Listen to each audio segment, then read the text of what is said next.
अभी आप जो फोन यूज कर रहे हो, अगर उसकी डिस्प्ले की ब्राइटनेस 2 गुना हो जाए and at the same time वो आधी बैटरी खाए, या फिर आपके फोन की ब्लूटूथ की रेंज किलोमीटर्स तक फैल जाए, तो आप जरूर सोचोगे दिस इज फेक। नहीं, ये फेक नहीं है, ये ऐसी चीजें हैं जो स्मार्टफोन्स में आ सकती हैं in the near future. And आज की वीडियो में हम इन्हीं के बारे में बात करेंगे, so let's talk about it.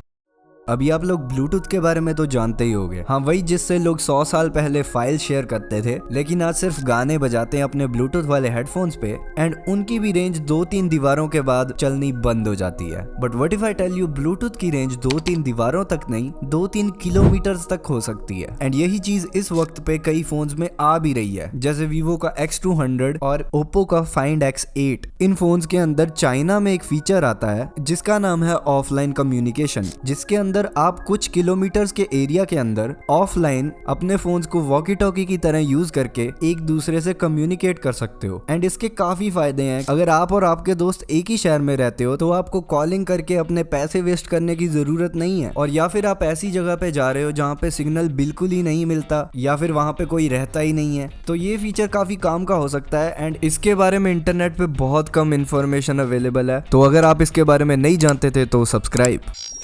अभी आप सबने एक नॉर्मल एमुलेट डिस्प्ले देखी होगी, पर 2024 के अंदर एक फोन लॉन्च हुआ जिसका नाम था Honor Magic 6 Ultimate, और इस फोन के अंदर फ्रंट में ही दो डिस्प्लेस थी। अभी आप सोचोगे क्या मतलब है, 2 डिस्प्ले क्यों थी इसके अंदर? एक्चुअली जो डिस्प्लेस इसके अंदर थी वो थी सी थ्रू ओलेड्स, मतलब एक टाइम पे दोनों डिस्प्लेस विजिबल थी। एंड इस सेटअप की मदद से आपको मिलती थी double brightness and double efficiency, क्योंकि दोनों डिस्प्लेस की ब्राइटनेस आपस में कंबाइन होकर डबल हो जाती है, और एक डिस्प्ले को एकदम पीक पे चलाने में ज्यादा बैटरी लगती है कंपेयर टू 2 डिस्प्लेस को मीडियम ब्राइटनेस पे चलाने के अंदर। एंड इस टेक की वजह से जो आपकी डिस्प्ले की लाइफ है वो भी लंबी हो जाती है, बिकॉज अगर आप डिस्प्लेस को हाई ब्राइटनेस पे चलाते हो सारा टाइम तो उसके अंदर बर्न इन होने लगता है, जो कि आप देखते हो कई लोगों के इंस्टाग्राम का वो कैमरा आइकन छपा हुआ होता है, कई लोगों के PUBG के बटन छपे हुए होते हैं स्क्रीन पे। एंड इसके अंदर वो चीज अवॉइड हो जाती है क्योंकि दोनों डिस्प्लेस को एकदम फुल ब्राइटनेस पे नहीं चलना पड़ता। एंड इस फोन के लॉन्च होने के कुछ ही महीने बाद एप्पल ने भी इस डिस्प्ले को कॉपी करके इसका नाम टेंडम ओलेड रख दिया और अपने iPad Pro में इसे डाल दिया, which is very Apple. But इस डिस्प्ले के एप्पल के iPad में आने से हमें ये पता चलता है कि इस डिस्प्ले टेक्नोलॉजी में पोटेंशियल तो है, तो ऐसा बिल्कुल पॉसिबल है कि और स्मार्टफोन ब्रांड्स भी इसे अडॉप्ट कर लें। पर इस डिस्प्ले के अंदर एक बहुत बड़ी वीकनेस भी है, जो कि है अगर ये टूट गई तो आपको 2 डिस्प्लेस का प्राइस देना पड़ेगा। हाँ, ये मैं एंड में बताता हूँ, क्योंकि अगर पहले बताता तो वीडियो कौन देखता भाई। अगर आजकल के टाइम में देखा जाए तो स्मार्टफोन कैमरास के अंदर सबसे बड़ी लिमिटेशन है उनका सेंसर साइज और उनका लेंस साइज, क्योंकि स्मार्टफोन्स के अंदर एक बहुत ही छोटी सी जगह के अंदर सेंसर्स को क्रैम्प किया जाता है, तो उनकी क्वालिटी पे काफी असर पड़ता है, जिसकी वजह से स्मार्टफोन्स को काफी हैवी प्रोसेसिंग पे रिलाय करना पड़ता है एंड फोटोज कैमरास जैसी नहीं आती। एंड इस साल MI was like we have a solution, and उन्होंने अपना एक प्रोटोटाइप काफी सारे टेक रिव्यूअर्स को भेजा, जो कि मुझे इस साल की बेस्ट टेक इनोवेशन लगी है। तो इसके अंदर इन्होंने क्या किया है, ये कॉन्सेप्ट फोन के अंदर इसका खुद का कैमरा है, बट यहाँ पे एक मैगसेफ जैसा मैकेनिज्म है जिसके अंदर काफी सारी मैग्नेट्स लगी हुई हैं एंड वहां पे आप ये चीज लगा सकते हो। अभी आप सोचोगे वहां पे लगा के क्या होगा, एक्चुअली ये सिर्फ एक लेंस नहीं है, ये है एक पूरा का पूरा कैमरा, क्योंकि इसके अंदर लेंस भी है और इसके अंदर सेंसर भी है। और ऐसा भी नहीं है कि ये ब्लूटूथ से आपके फोन के साथ कनेक्ट हो रहा है, इसके पीछे जो ये 2 पिन्स हैं ये इस फोन के साथ एक फिजिकल कनेक्शन बनाती है, जिसको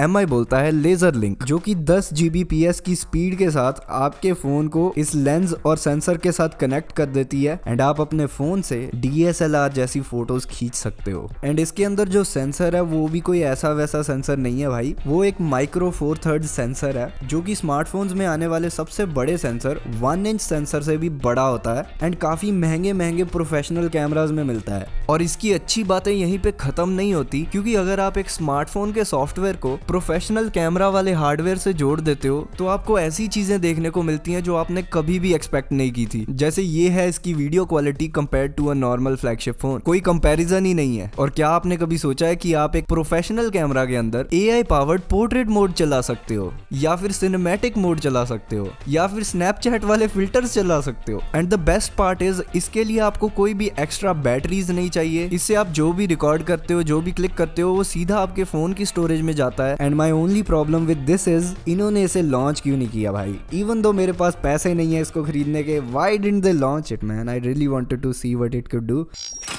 अभी जो kind of a bonus feature है वो भी कैमरा के बारे में ही है, मोर स्पेसिफिकली टेलीफोटो कैमरास के बारे में। जैसा कि आपने देखा ही होगा एक नॉर्मल टेलीफोटो कैमरा कैसे वर्क करता है। जैसे ही आप उस पे स्विच करते हो, आप एकदम से जितनी भी उसकी जूम रेंज होती है उसके मैक्सिमम साइड पहुंच जाते हो। जैसे 5x टेलीफोटो कैमरा है तो आप जैसे ही उस लेंस पे स्विच करोगे आप 5x पे पहुंच जाओगे। बट कई कंपनियां ऐसे जूम लेंसेज पे वर्क कर रही हैं जो कि फुल क्वालिटी में प्रोफेशनल कैमरास की तरह आपको 1x से 5x 10x 7x तक लेके जाएंगे। एंड ये टेक्नोलॉजी आपको सोनी के फोन्स के अंदर देखने को मिल भी जाएगी। पहले तो वो एक काफी छोटी रेंज में ये कर पाते थे, बट इनके recent flagship phones 3x zoom से 7.5x जूम तक कंटिन्यूअस ऑप्टिकल जूम कर सकते हैं, जिसके लिए फोन के अंदर मूविंग कंपोनेंट्स लगते हैं एंड समहाउ उनका कैमरा बम्प भी एकदम फ्लैट है। I don't know what Soni is doing but future smartphones copy this shit. आपने फोल्डिंग डिस्प्लेस देखी होंगी, आपने रोलिंग डिस्प्लेस भी देखी होंगी, पर क्या आपने देखी है कभी stretchable display? I know kind of a crazy idea, पर काफी सारी कंपनीज इस पे वर्क कर रही हैं। Big names like Samsung and LG, और एलजी की जो बेस्ट स्ट्रेचेबल डिस्प्ले है वो 12 इंच की डिस्प्ले से 18 इंच की डिस्प्ले हो जाती है, विच इज लाइक ये सुपर पावर मेरे को क्यों नहीं मिल जाती?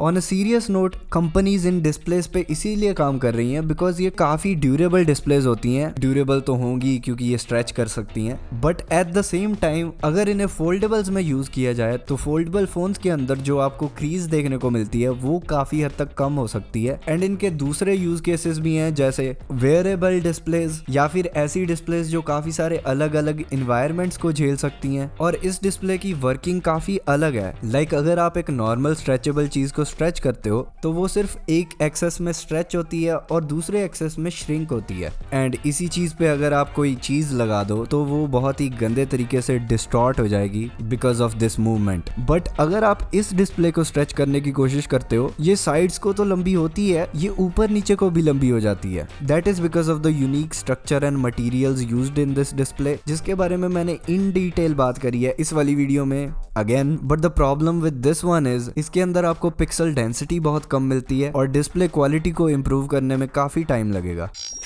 अब हम बात करते हैं स्मार्टफोन गेमिंग के बारे में, क्योंकि काफी सारे गेमिंग फोन्स के अंदर फैंस होते हैं। लाइक कईयों के बाहर फैन होते हैं, कईयों के साथ आपको फैन मिलते हैं एंड कईयों के तो अंदर ही फैन होते हैं। बट ये जो 1 mm के साइज वाली चिप आप देख रहे हो, ये छोटे फैंस को रिप्लेस कर सकती है बिकॉज ये इतने छोटे साइज में भी एयर फ्लो क्रिएट कर सकती है। एक्चुअली मैंने इसके ऊपर काफी डिटेल्ड फुल वीडियो बनाई थी जो कि आप देख सकते हो अगर आपको इन डेप्थ नॉलेज चाहिए इसके बारे में। बट बेसिकली ये चिप सिलिकॉन को वाइब्रेट करके एयर फ्लो जनरेट करती है एंड ऐसा हो सकता है कि ये गेमिंग फोन्स के अंदर जो छोटे छोटे फैंस होते हैं उनको जल्दी ही रिप्लेस कर दे, बिकॉज इनके सीईओ का भी यही कहना है। एंड वो तो चिप मैन्युफैक्चरर्स के साथ वर्क करके इस कूलिंग चिप को सीपीयू के अंदर ही इंटीग्रेट करना चाहते हैं, which is a crazy idea. But that is why you are watching a video like this one for the crazy ideas. And अगर आपके दिमाग में भी कोई क्रेजी टेक आइडिया है तो मेरे कॉमेंट्स में जरूर बताना। एंड मेरे चैनल पे जो ये एक सिचुएशन सी हो गई थी, आपको इसके बारे में टेंशन लेने की जरूरत नहीं है, मेरे पे कोई केस वेस नहीं हो रहा है। But that video is no longer present on my channel,